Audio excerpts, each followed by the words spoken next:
గురించి చిన్న ఇంట్రడక్షన్, సంఘానికి మీరు ఏం చేస్తున్నారు ఏంటి అని మీరు కూడా చిన్నగా బ్రీఫ్ ఇంట్రడక్షన్ ఆల్రెడీ తెలుసుకున్నారు, కానీ చిన్నగా బ్రీఫ్ ఇంట్రడక్షన్ మీ గురించి, మీ పరిచర్య గురించి. క్రీస్తు నమ్మకం ముందు చెప్పాలంటే ఆయన కృప ద్వారా ఒకవేళ నేను రక్షణ పొందకపోయినట్లయితే నేను ఒక స్మగ్లర్గానో క్రిమినల్గా అవుతుండే. కానీ దేవుడు తన కృపలో నన్ను ప్రేమించి పాపిగా ఉన్నప్పుడు, నరకానికి వెళ్తున్నప్పుడు, నాశనమయ్యే పరిస్థితుల్లో దేవుడు తన కృపలో నన్ను రక్షించాడు. దాన్ని బట్టి నేను వందనాలు చెల్లిస్తున్నాను.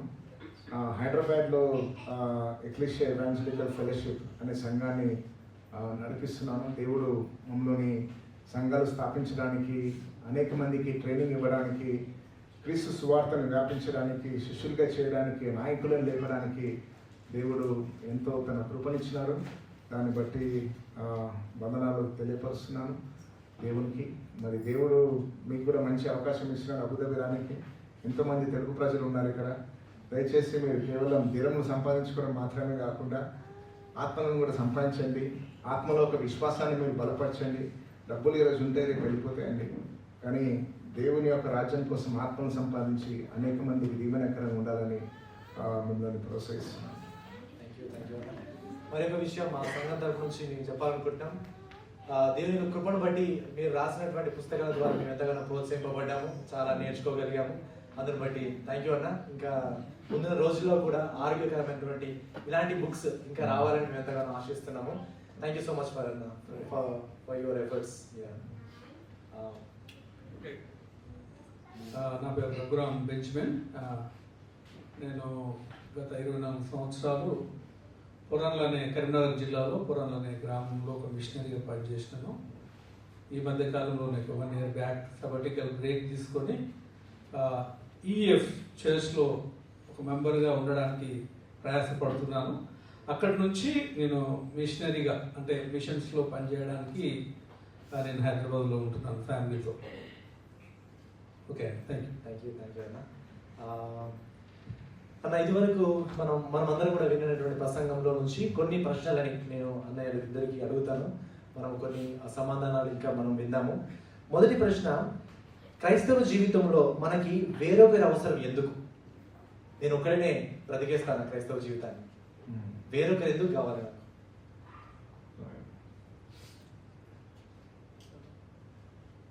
ఆన్సర్ మీరు చెప్తేనే బాగుంటుంది. ఇప్పటిదాకా సందేశం విన్నాను కదా. ఎందుకు అవసరం ఇతరులు? Very good. నిజంగా అంటే మనం అందరం కూడా క్రీస్తు యొక్క శరీరంగా ఉన్నాం కదా. ఏ ఒక్కరు కూడా ఇండివిజువల్గా లేదు, క్రీస్తు శరీరంలో భాగంగా ఉన్నాం. ఏ అవయవం కూడా తన కోసం లేదు కదా, శరీరం కోసం ఉంది. అలాగే మనం ఒకరికొకరు అవసరం సంఘంలో, విశ్వాసంలో పురుకొల్పుకోవడానికి. దాన్ని మనం గట్టిగా పట్టుకోవాలి. సందేశం ద్వారా దేవుడు మనతో మాట్లాడాడు. మనకు ఒకరికొకరం తప్పకుండా అవసరం. ఎందుకంటే అంతం మట్టుకు మన విశ్వాసాన్ని చేపట్టడానికి, క్రీస్తులో పాలిభాగస్తులుగా ఉండడానికి మనం ఒకరికొకరం అవసరం. Thank you. దీని ఫాలోఅప్ క్వశ్చన్, నేను సంఘానికి వెళ్ళాను. ఇది ఒక క్లారిఫై కూడా. చాలా మంది ఇది ఒక విషయం కూడా ఏం అర్థం చేసుకోవాలంటే, నేను చెప్తుంటాను, కొంతమంది చాలా ఆశ్చర్యపడతారు చెప్పినప్పుడు. క్రీస్తు లేకుండా మాత్రమే కాదు, క్రీస్తు సంఘం లేకుండా కూడా నేను బ్రతకలేనని చెప్తాను. It is not just without Jesus, but even without his church I can't live. బ్రతకలేను నేను. అది ఎలా ఉంటుందంటే, క్రీస్తు ఉంటే చాలు, సంఘం అవసరం లేదని చెప్పినప్పుడు ఎలా ఉంటుందంటే, క్రీస్తు ఉంటే చాలు, తిండి తినే అవసరం లేదు, గాలి పీల్చుకునే అవసరం లేదు, నీళ్ళు తాగే అవసరం లేదని అంటారు. అంటే నీళ్ళు ఎందుకు తాగాలి, ఆహారం ఎందుకు తినాలి? దేవుడు ఇచ్చినాడు, అది మన క్రీస్తు ఇచ్చినాడు. దేనికోసం? మన బ్రతుకుదల కోసం. అలాగనే దేవుడు తన సంఘాన్ని కూడా మనకు ఎందుకు ఇచ్చిందంటే, మన ఆత్మీయ జీవితంలో బ్రతకడానికి ఇచ్చినాడు. నేను చాలా స్ట్రాంగ్గా చెప్తానండి, you cannot live your Christian life without the body of Christ. క్రీస్తు లేకుండా ఉండలేమని మనకు తెలుసు, కానీ ఇది కూడా చెప్తున్నాను, సంఘం లేకుండా మీరు క్రైస్తవ జీవితాన్ని బ్రతకలేరు. బ్రతుకుతున్నామని అనుకునే వాళ్ళు అంటాను, వాళ్ళు మోసపోతున్నారు. అసలు క్రైస్తవ జీవితం అంటే ఏంటో వాళ్ళకి తెలియదు. ఎస్ అన్న, నేను అదే ప్రశ్న అడగబోతున్నాను. కొంతమంది అనుకుంటారు, నేను సంఘానికి వెళ్ళాను, ఇంట్లోనే ఉంటాను, బైబిల్ చదువుకుంటాను, ప్రార్థన చేసుకుంటాను, ఎందుకంటే నాకు ఏ సంఘం మంచి అనిపించడం లేదు. కాబట్టి నేను ఏ సంఘానికి వెళ్ళాను, ఇంట్లోనే ఉంటాను, ప్రార్థన చేసుకుంటాను, వాక్యం చదువుకుంటాను అని కొందరు అలా అనుకుంటారు. సో వారికి ఇదివరకు చెప్పారు. ఇంకా అలాంటి వారితో మనం ఏ విధంగా మాట్లాడాలి, వారిని ఏ విధంగా ప్రోత్సహించాలి, సంఘానికి అంటుకట్టబడి ఉండడానికి వారు. రెండు విషయాలు చెప్తాను ఈ విషయంలో. ఒకటి ఏంటంటే, నేను ఒంటరిగా ఉంటాను అనేవాళ్ళు బైబిల్ చదువుకుంటాను, నువ్వు చదువుకోవచ్చు, బైబిల్ ఎవడన్నా చదవచ్చు, అది గొప్ప సంగతి కాదు. అపవాదికి కూడా తెలుసు బైబిల్ లేదుందో. ఏది గొప్ప సంగతి అండి అంటే, అపవాదికి మనం దయ్యాలకు క్రైస్తవ విశ్వాసులకు మధ్యలో ఉన్న విశ్వాసం ఏంది అంటే వ్యత్యాసం ఏంది? బైబిల్ తెలియదా? బైబిల్ మనకు తెలుసు, దయ్యాలకు తెలియదా? ఏంది వ్యత్యాసం ఏంటి? అసలు వాళ్ళకి ఎక్కువ తెలుసు మనకంటే, ఇంకా అది ఇంకో గొప్ప వ్యత్యాసం అది. మనకంటే ఎక్కువగా దయ్యాలకు తెలుసు. దయ్యాలకు క్రైస్తవులకు ఉన్న వ్యత్యాసం ఏం చెప్పండి? వెరీ గుడ్, చాలా మంచి ప్రశ్న, చాలా మంచి చెప్పినారు. దయ్యాలకు వాక్యం తెలుసు కానీ పాటించవు. క్రైస్తవులు వాక్యాన్ని తెలుసుకుంటూ పాటిస్తావు, అది గొప్ప సంగతి. ఒకవేళ నువ్వు వాక్యాన్ని నిజంగానే పాటిస్తే సంఘం అనేది ఆప్షన్ కాదు. వ్యక్తిగతంగా క్రీస్తు నేను మాత్రమే అనేది అటువంటి అవగాహన మీకు ఎక్కడ కనిపించదండి. మనం ఒకటి గుర్తించుకోవాలి ఏంటంటే, ఎప్పుడైతే మనం యేసు ప్రభు యొక్క సువార్తను నమ్ముతామో ఈ మూడు విషయాలు చాలా ప్రాముఖ్యం. ఏంటంటే, దేవుడు మనకు తండ్రి అవుతాడు, మనము ఆయన పిల్లలం అవుతాము. మూడవది, ఆయన పిల్లలు మనకు సహోదరులు సహోదరులు అవుతారు. బాడీ ఆఫ్ క్రైస్ట్ అని మాట్లాడతారు. అంటే శరీరం అనేది ఒకటి కాదు, మనం అందరం కలిసి ఉన్నామని. మరి దేవుని కుటుంబం అని మాట్లాడతారు. కుటుంబం అనేది ఒక వ్యక్తి కాదు, అందరం కలిసి ఉంటామని. అలాగనే ఆలయం అని మాట్లాడతారు. దేవుని యొక్క సంఘం అంటే మనం అందరం కలిసి దేవుని ఆలయం ఉన్నాడని. ఒకే వ్యక్తి. అసలు మీరు నూతన నిబంధన మొత్తం చదవండి, మీరు ప్రాముఖ్యంగా నూతన నిబంధన. అసలు పాత నిబంధనలు కూడా కనిపించేది, నూతన నిబంధనలు చెప్తాను. సంఘం లేకుండా ఉన్న వ్యక్తి ఎవరు చెప్పండి నాకు? ఇద్దరే కనిపిస్తారు మీరు సంఘం లేకుండా ఉన్న వ్యక్తులు. తెలుసా అండి ఎవరు వాళ్ళు? ఇద్దరే వ్యక్తులు కనిపిస్తారు మీకు, సంఘం లేని వ్యక్తులు. చెప్పండి ఎవరు? ఒకటేమో అవిశ్వాసులు, రెండవది సంఘం నుంచి వెలివేయబడిన వారు, పశ్చాత్తాపం లేకుండా పాపంలో జీవించిన వారు, సంఘం నుంచి వెలివేయబడిన వారు. వీళ్ళిద్దరే కనిపిస్తారు మీకు, వేరే వాళ్ళు ఎవ్వరు లేరు. ఎవరైనా సరే యేసు ప్రభువు నేను ఇంకెవ్వరు అక్కర్లేదు వాళ్ళు అని చెప్పిన వాడు యేసు ప్రభువు అక్కర్లేదు అంటున్నాడు.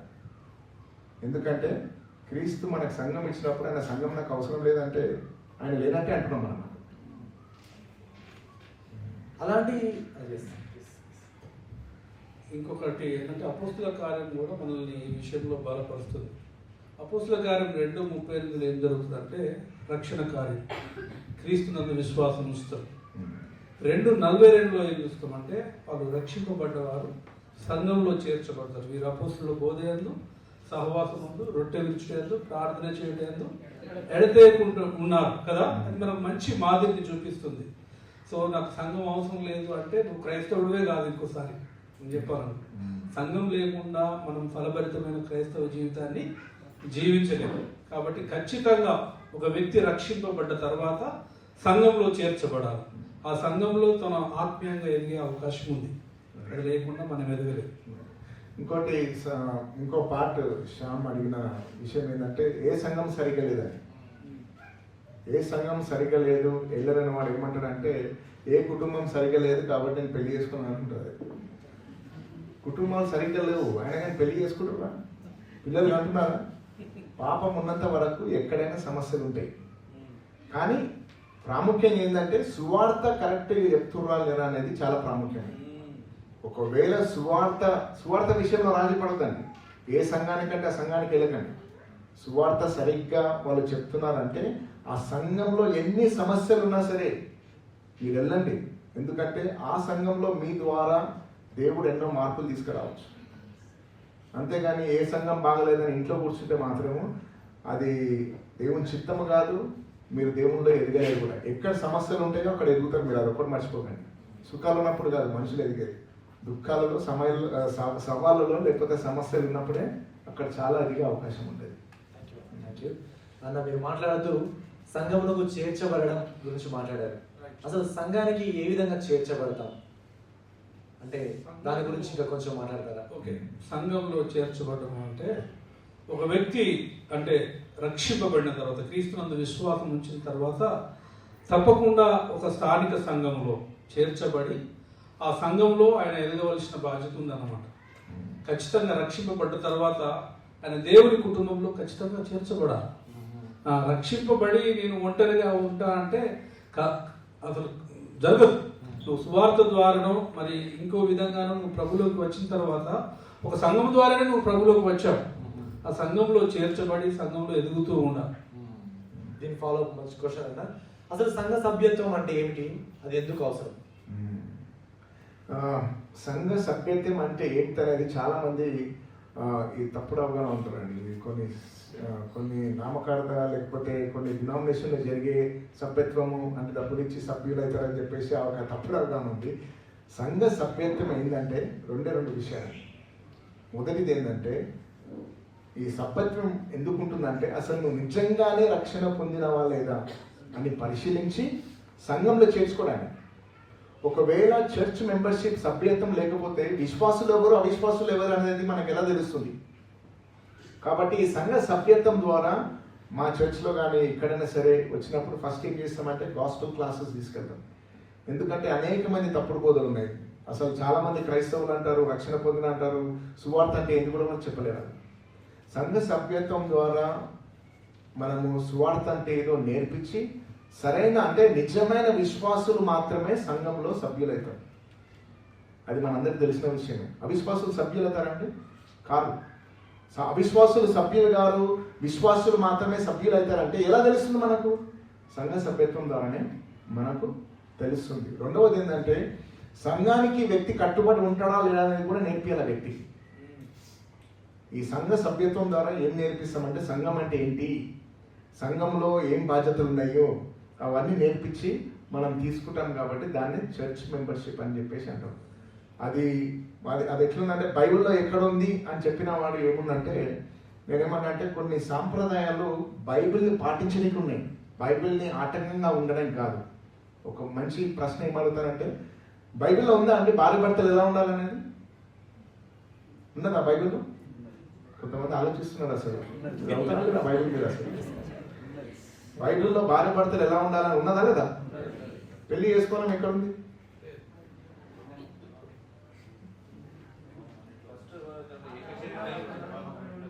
ఏక శరీరమై ఉండేదనేది వాళ్ళు ఉండాలని, భార్య భర్తలుగా ఉండాలన్నారు.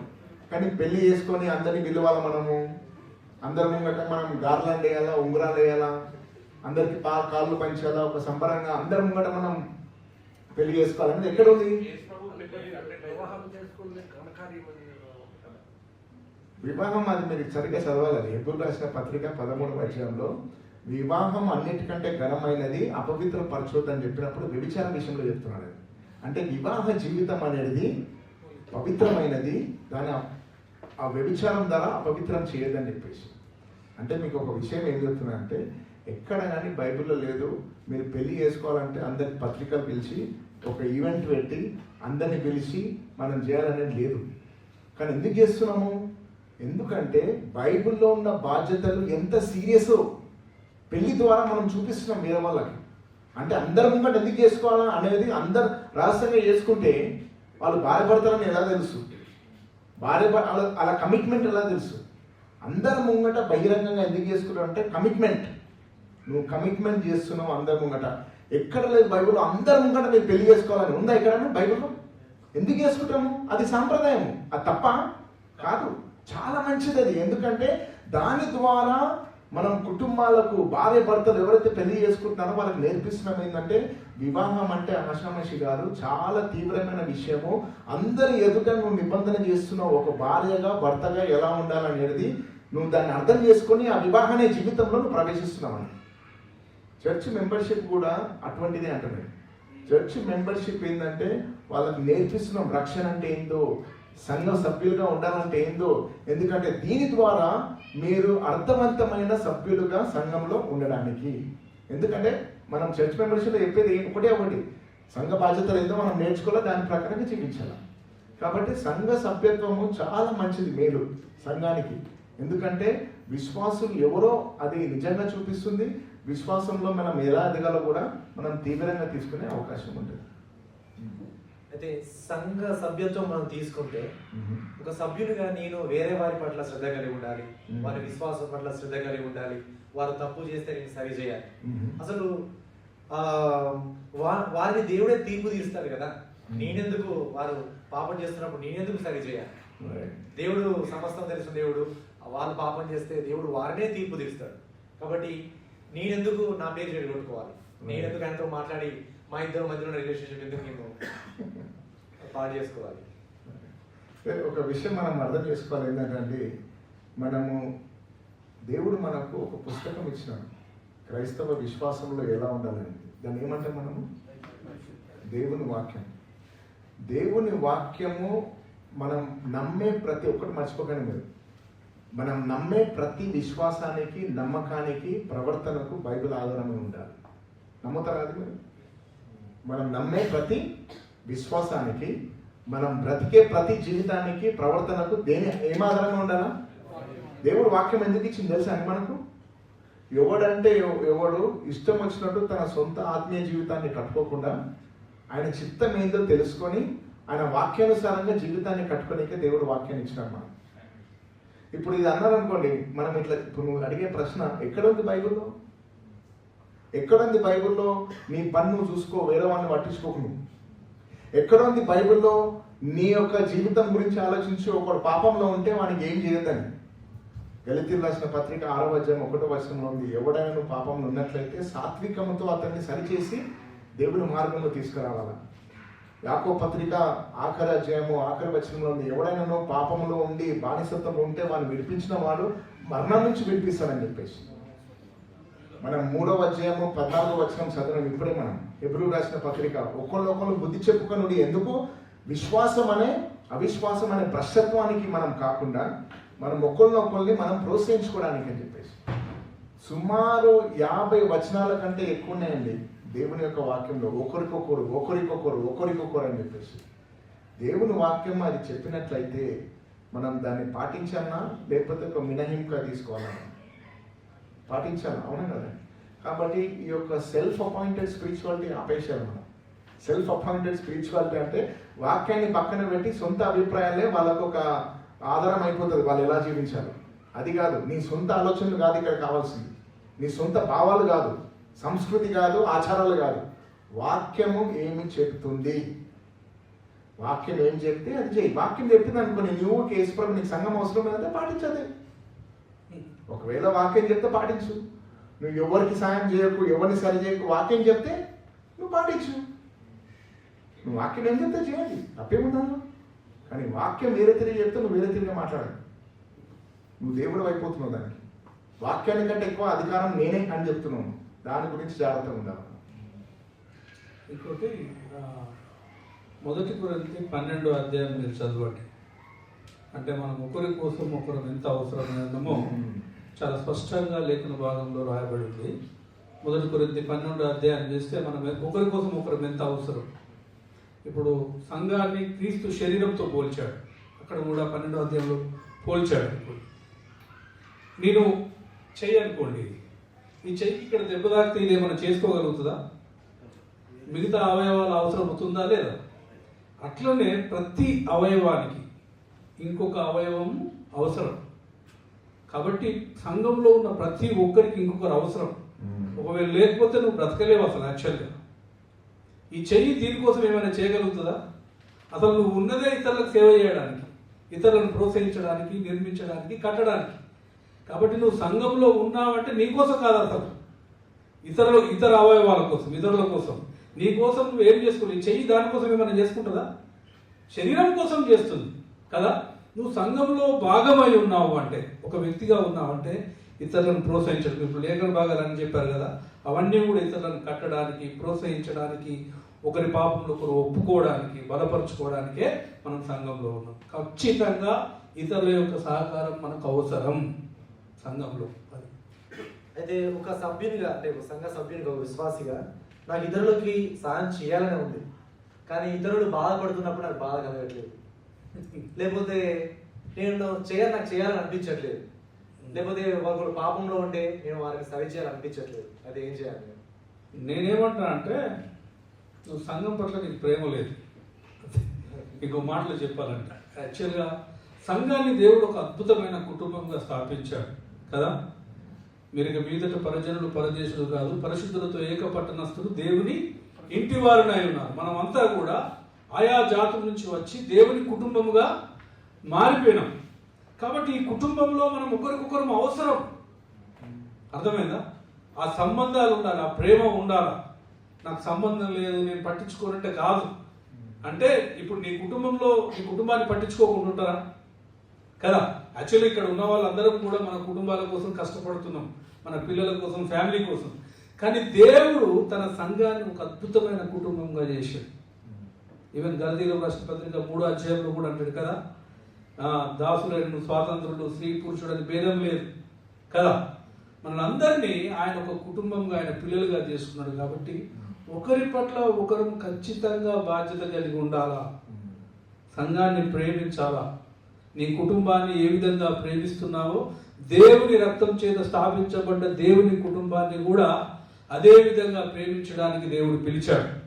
భర్తలారా మీ భార్యలను ప్రేమించండి, మీ భార్యల కోసం ప్రాణం పెట్టండి. అదే విషయాన్ని సహోదరుల కోసం కూడా అంటాడు. 1 యోహాను 3వ అధ్యాయం 16వ వచనంలో క్రీస్తు మీ కోసం ప్రాణం పెట్టింది కాబట్టి సహోదరుల నిమిత్తం ప్రాణం పెట్టబద్దులై ఉన్నారు.